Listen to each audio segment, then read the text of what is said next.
Okay, so tonight we are talking about 5 myths about black hair loss. Okay, how many of y'all have grown up hearing these ridiculous, or once you get older, you realize that you have heard some ridiculous things about black hair? Okay, and I'm only doing 5. There are definitely quite a bit more than that.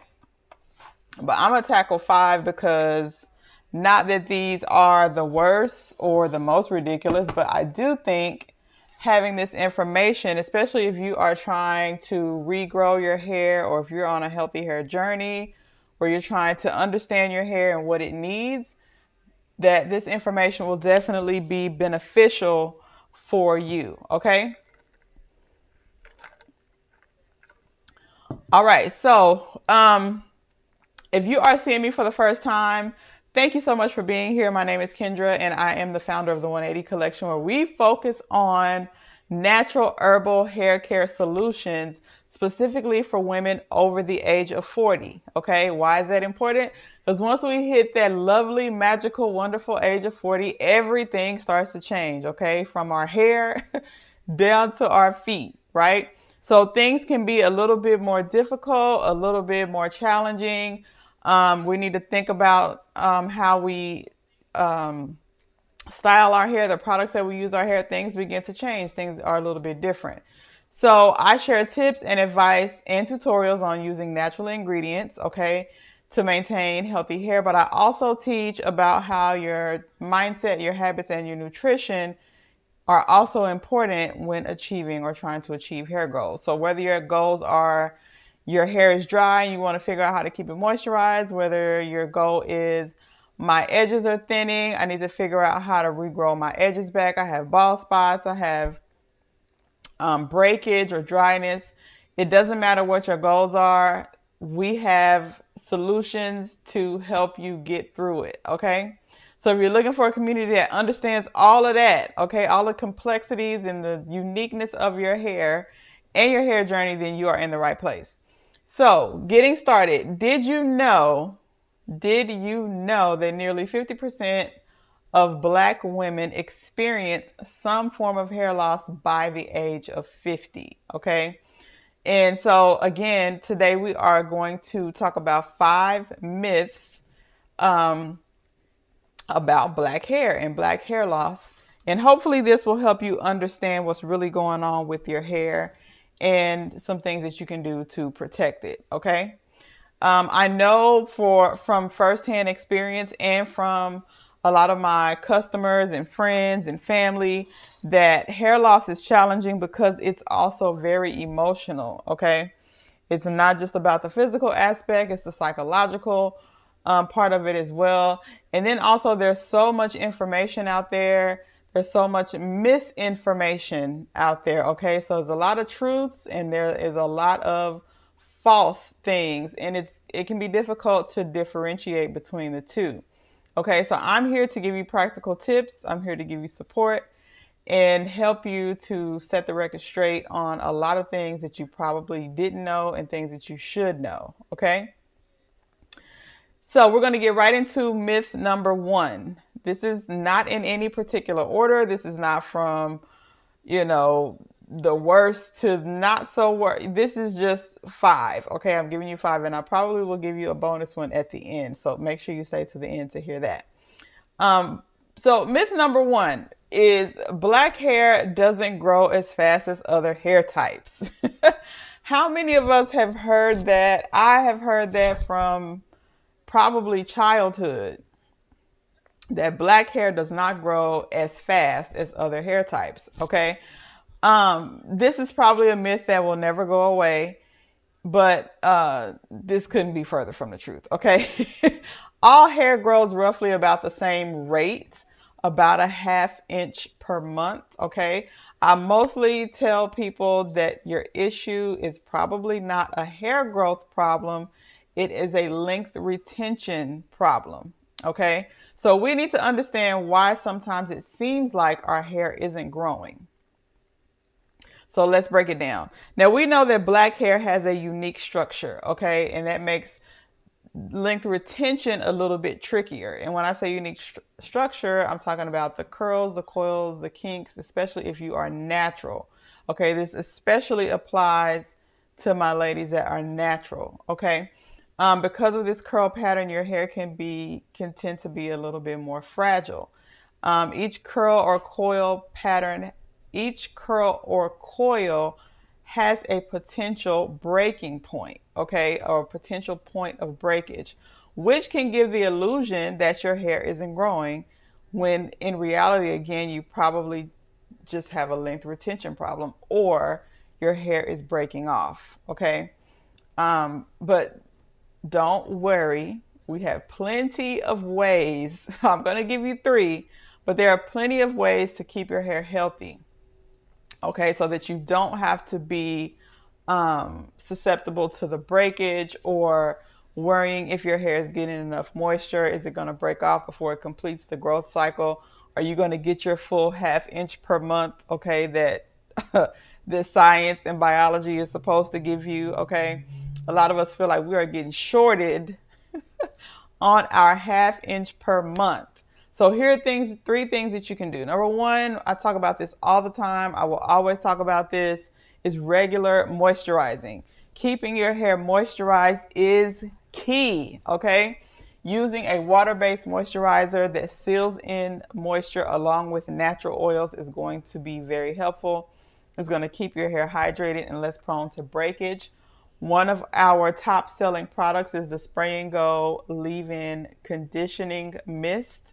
Okay, this is going to be your best friend if your hair is on the drier side. If your hair is breaking a lot, if you're experiencing a lot of breakage or shedding, if you're experiencing dry scalp, this is going to be an excellent option for maintaining moisture, okay? So the second way you can promote growth and keep your hair healthy is going to be your protective styling. So we know protective styles help to minimize manipulation and how much you are combing and styling your hair or putting heat on your hair, keeps your hair tucked away, keeps your ends tucked away. All right, so definitely your braids, your twists, your weaves, your wigs are going to be great options. And we're going to talk more about that in another myth later on in the video. But also avoiding heat damage, okay? I know it's tempting to use styling tools, especially if you are natural and you are still getting used to the natural experience, let's call it. Also, my ladies that do, for example, sew-ins, and you do leave out, okay? You don't necessarily have to be a natural to know what I'm talking about, but a lot of times when we have leave out, we flat iron the hell out of it, okay? We fry it, right? And this could definitely lead to weak, brittle, dry hair that ends up breaking off. And so you see a lot of people that their leave out is a lot shorter than the rest of the hair. And that's why. So avoiding the heat damage. If you absolutely have to use heat on your hair, please, please, please use a heat protectant. Okay, there's many brands out there. I don't have a favorite. You just have to find one that works best for you. Okay, the more natural ingredients in it, the better. Okay. So next myth, number 2. And so we just talking about protective styles, and myth number 2 is around protective styles. So protective styles always prevent hair loss, always prevent. So a lot of people think that putting your hair up in braids for 6 months or putting your hair under a wig for 6 months or wearing a sew-in for 4 months is going to stop your hair from falling out, or it's going to stop your shedding, or it's going to stop your breakage. Let me bring a little bit of clarity to that misconception. If your hair is damaged before you get braids, it's going to be damaged after you take the braids out. If your hair is extremely dry before you get the braids, it's going to be extremely dry when you take the braids out. Okay? Protective styles are not a magic bullet for preventing or stopping your hair loss. All right? Now, another thing, if you're not careful, your protective style can end up doing more harm than good. For example, If your hair is too tight, if it's left in for too long, okay, you may end up with what we know as traction alopecia, okay? And this is just a fancy term for hair loss, especially around the edges where your hairstyle is too tight and it's pulling, okay? So that's what I know many black women especially experience, okay? So again, avoid tight hairstyle. If it hurts, it is too tight. Okay? Your hair should be snug, like when you first get it braided or whatever, but it should not be tight. I hope that makes sense. If it hurt, I'm saying it shouldn't hurt. It should be snug, like it should be it's okay to feel a little bit of tension there, right? But it should not hurt. Okay? If you are getting your hair braided and your stylist or your braider is causing you pain, you may want to speak up. Okay? Because what's really happening is just pulling and pulling and pulling on those follicles. Okay? Limit the time that you leave your protective style up.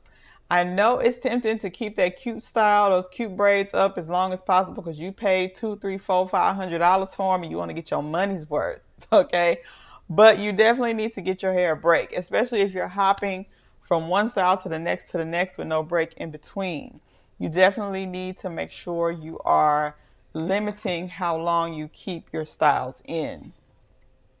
Okay. And then the third thing is caring for your scalp. So one of the most important things you can do while you are wearing your protective style is to make sure you are cleansing your scalp. You want to cleanse it. You want to make sure you're hydrating it, you're lubricating it, keeping it moisturized.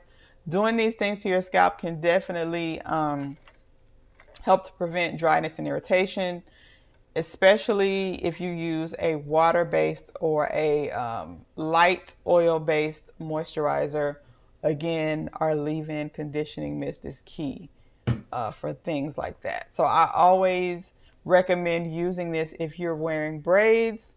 Even if you're wearing wigs, you can give your hair underneath the wig a quick spray, a quick spritz, and you'll be good to go. Okay, moving on to myth number three. Okay, myth number three. This is probably one that you've heard, but not quite put in these terms. And that is hair loss is genetic. Hair loss is only genetic. A lot of people think that hair loss is all about how our grandma's hair looked when she was our age, or how our mom's hair looked when she was our age. Okay. Um, it's more to it than just that. So it does play a role. So genetics do play a role, as we do know, because we've talked about that before, but that is not the whole story. There's a bunch of other things that can contribute to hair loss, like stress, hormonal issues, hormonal changes. Remember I said as we get older, things start to change, and our hormones are definitely one. So let's talk about a few things that we can look at in addition to the genetic hair loss. Okay, these things can potentially make the genetic hair loss seem worse. Okay, so if you're already predisposed to have hair loss or thinning or specific issues after a certain age, you want to make sure you are looking at these things as well. Okay, the things I'm going to mention. And the first thing is stress. Okay, stress is not good for us. We all know that. Okay, but in the world we live in, it's pretty unavoidable. And it can cause your hair to fall out. Like there is literal evidence that stress can cause hair loss. I can say that because it's happened to me, many of my customers, my friends, it's happened to them as well. Um, so stress can trigger can get my words out. Stress can stress can trigger a condition called telogen effluvium. So I know this sounds like a fancy word, some you'll probably never have to say again or hear again, but it basically means that your hair enters the shedding phase too soon. So we know that our hair goes through these three phases: the growth phase, the shedding phase, and the rest phase. This stress that we sometimes get so deep under, okay, can also cause our hair growth cycle to enter into the shedding phase too soon. Okay, so the longest phase in your hair growth cycle is the growth phase, and you have the shedding phase, which is supposed to be short, and then the resting phase, which is supposed to be short. Now, if your hair goes into the shedding phase too soon, then you have this longer period of time where your hair is falling out, right? Than normal. This longer period of time than normal where you're seeing more hair loss, okay?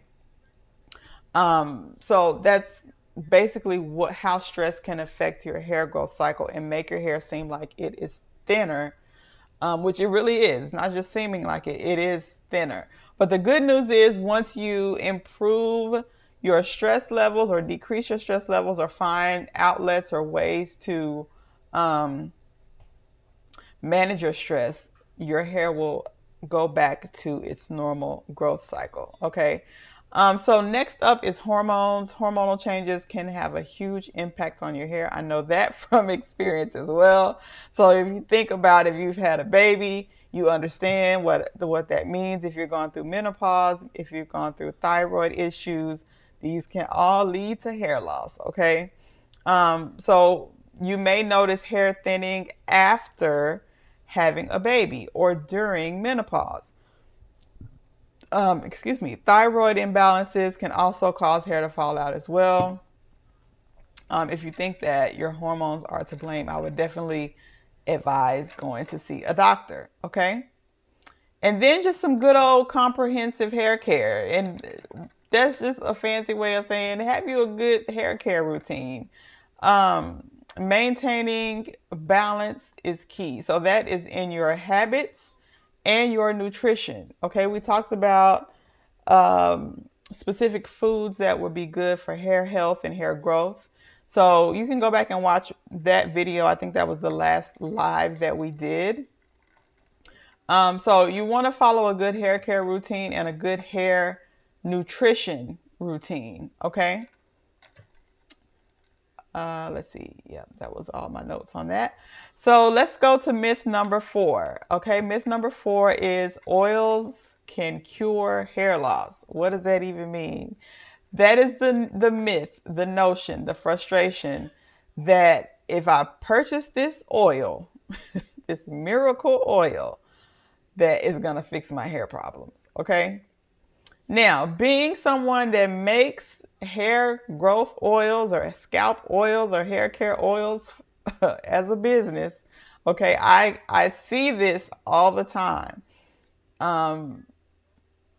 Women getting frustrated because they've tried so many oils and so many products and they're not seeing results or the results that they expect, okay?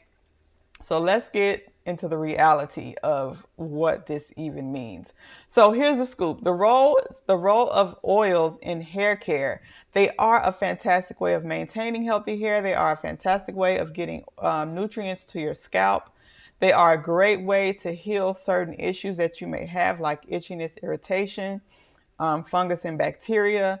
They are great for that, but they are not a magical cure for hair loss, okay? The real key is understanding the cause in the first place. Okay, you need to understand what is causing your hair loss.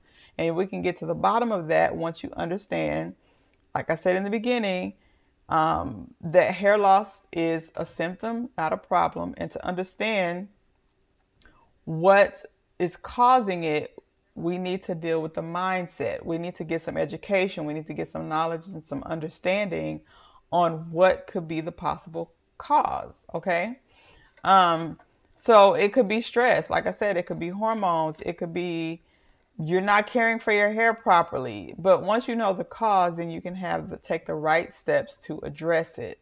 So what are the benefits of oils in hair health? Okay. And what are some oils that are good for hair health? So we know castor oil. We talked about that a few weeks ago. Rosemary oil can help to soothe and moisturize the scalp, okay? And we know that your scalp health is the most important thing because a healthy scalp leads to healthy hair, okay? So think of your scalp as like the soil and your hair is the plant. If the soil isn't healthy, the plant will not grow, okay? So keep that in mind. And then another thing that oils are good at is strengthening your hair strands. Okay. The oils can help strengthen your hair strands because they act like a protective barrier at times. It helps to reduce breakage and makes your hair just a little bit more resilient. Okay. So if you're dealing with fragile hair, incorporating some really strong oils into your routine can be a game changer. Okay. So how do we use oils effectively? Scalp massages. Okay, we talk about scalp massages a lot, but I don't think we understand the importance of that. Doing it once or twice a week is a big deal. Okay, give yourself a soothing scalp massage with some great essential oils like rosemary oil, even lavender, peppermint, tea tree. All of those are amazing for your scalp externally. It also helps to stimulate blood flow, and that is one of the most important things when it comes to your hair growth. All right, is you want to get your blood flowing to the scalp so that those nutrients can get to your follicles, so that your follicles can get the nutrients that they need to produce healthy hair. Okay. All right. So another way you can use oil is a hot oil treatment. You take some oil, apply it to your scalp and to your hair, or you warm the oil first, okay? And like we said a few weeks ago, we do not put oil in the microwave. You never put any of your oils in the microwave, okay? You can do the double boiler method or just, sit the bottle that the oil is in inside of a cup or a pot of hot water to get it warm, okay? And then you wrap your hair in a warm towel or sit under a heated dryer for a few minutes and then wash it out. So that is going to be another way that you're actually deep conditioning, and it helps to make your hair just a little more soft, a little more shiny, and gives it a little bit more strength, okay? And then daily moisturizing can also take a few drops to seal in moisture after applying your hydrator or your hydration. Okay, so you have your liquid based hydration or your liquid based moisturizer. Okay, once you spray that or put that in your hair, you need to seal. So that's one thing that oils are very good for, is to seal in the moisture or seal in the water. Okay. So again, remember that oils are great, but we need to address the underlying cause. This is just one piece of the puzzle, okay? If you're experiencing hair loss, it's important to figure out why. We need to get to the why. Again, is it hormonal? Is it nutritional? Is it related to how you're handling your hair? Is it stress? Is it medication? Let's figure out what the problem is, okay? Because it doesn't make sense to treat your hair loss from the outside only, okay? So your hair growth is internal and external. So you may need to make more changes internally before we start buying products to deal with the hair loss or the hair health externally. Okay? All right, so myth number 5. Last but not least, myth number 5.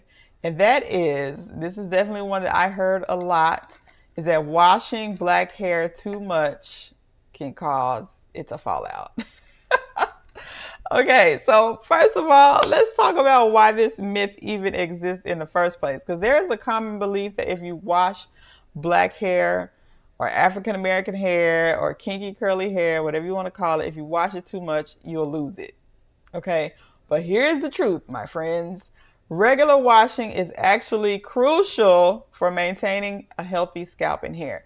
Now, I know there are some people out there that have their hair braided down and they wear a wig or they wear, a protective style for months, and then they show you all this, how they take their braids out or they remove their wig or their extensions or whatever, and they got all this new growth and it just looks like, oh, I haven't washed my hair in 6 months and it's growing.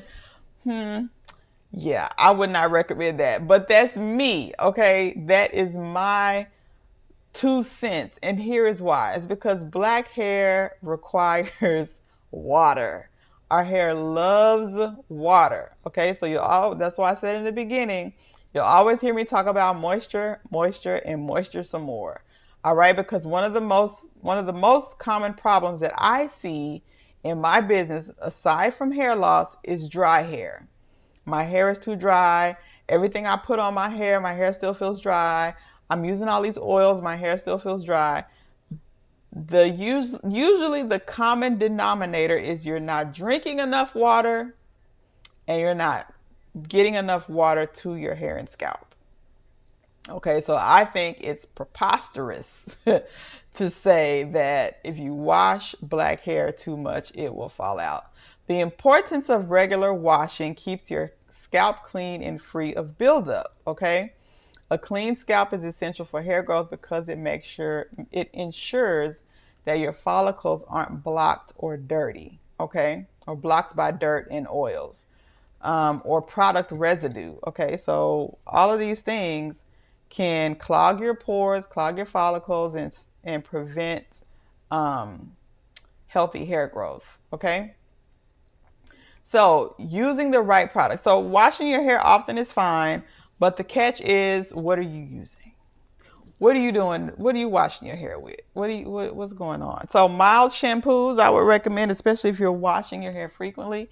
And actually, you don't even have to use a shampoo if you're washing your hair frequently.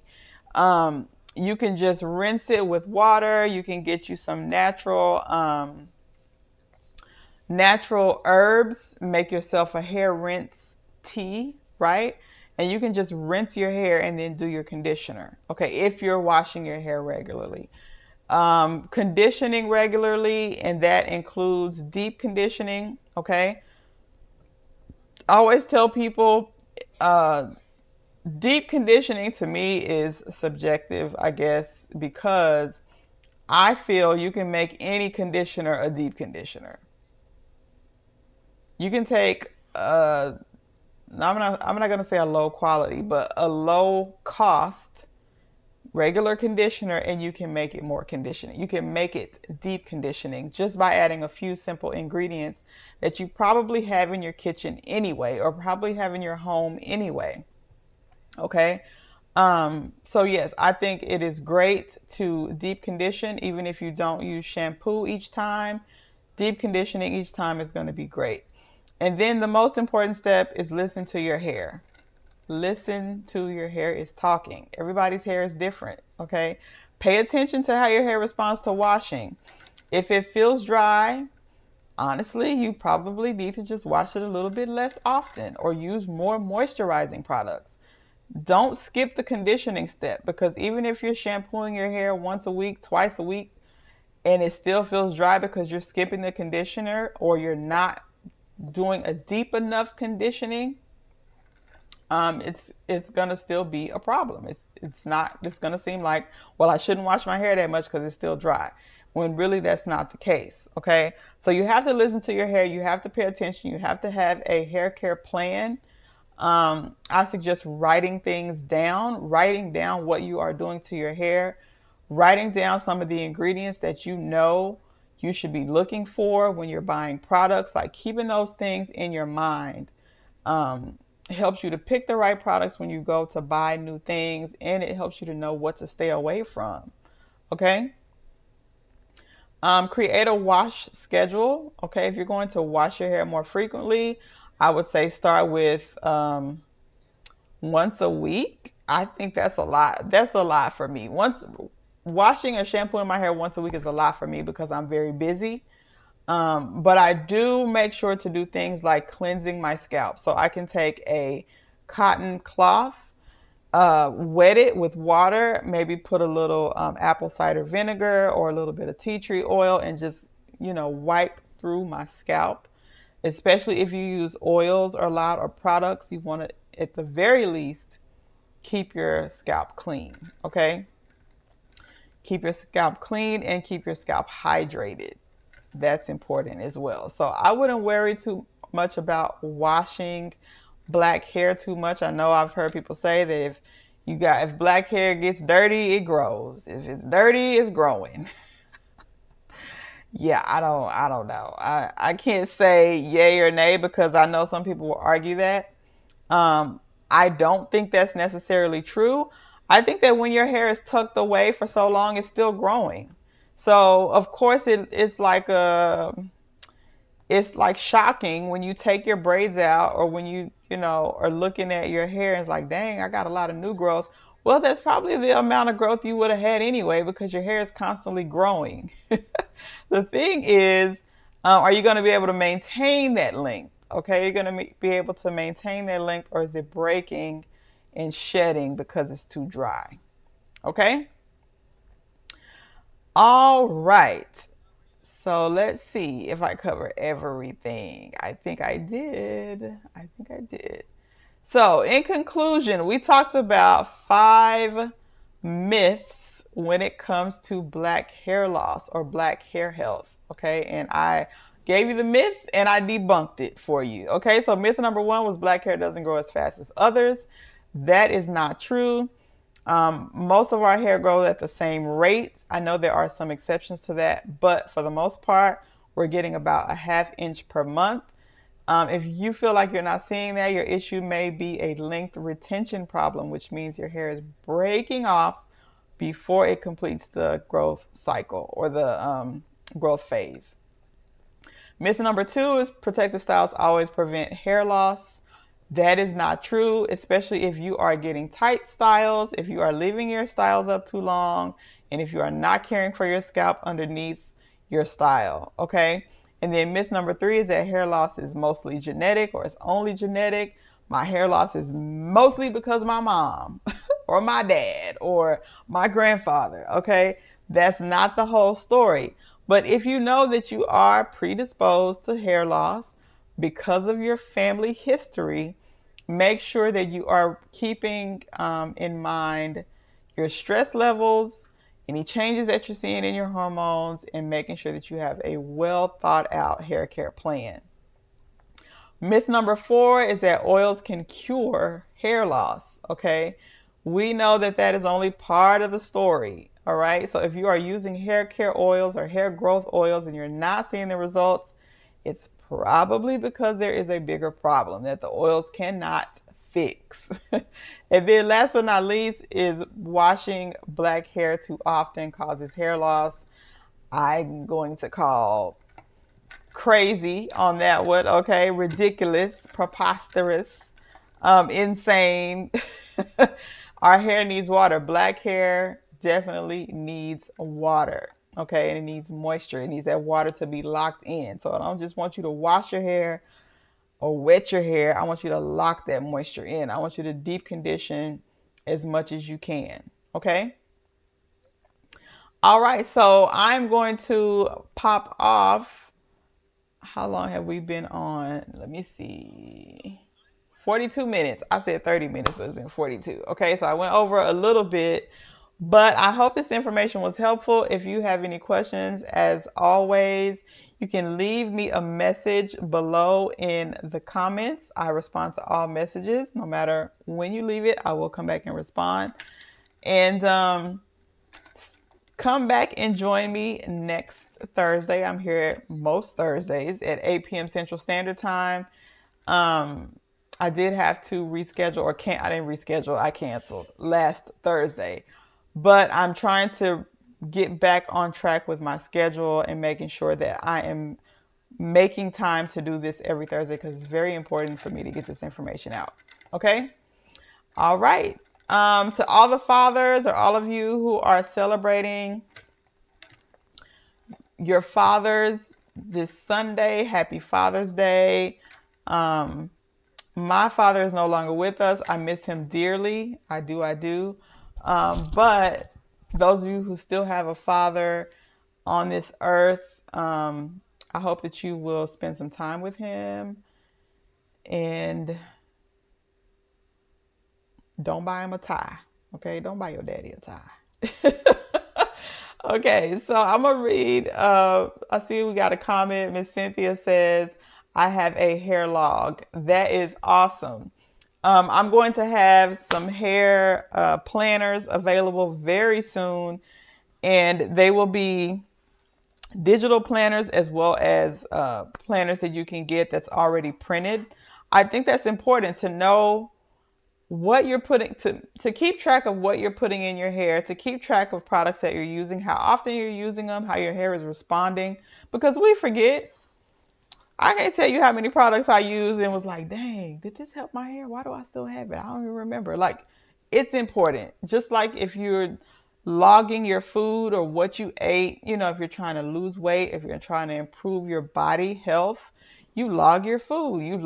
Keep track of how much water you're drinking. Like, it's the same. It's just as important for your hair. So make sure, make sure that you are doing those things. All right. Okay, so again, thank you so much for joining, whether you're watching live or you're watching the replay. If you have questions, leave them below. And until next Thursday, have a good weekend.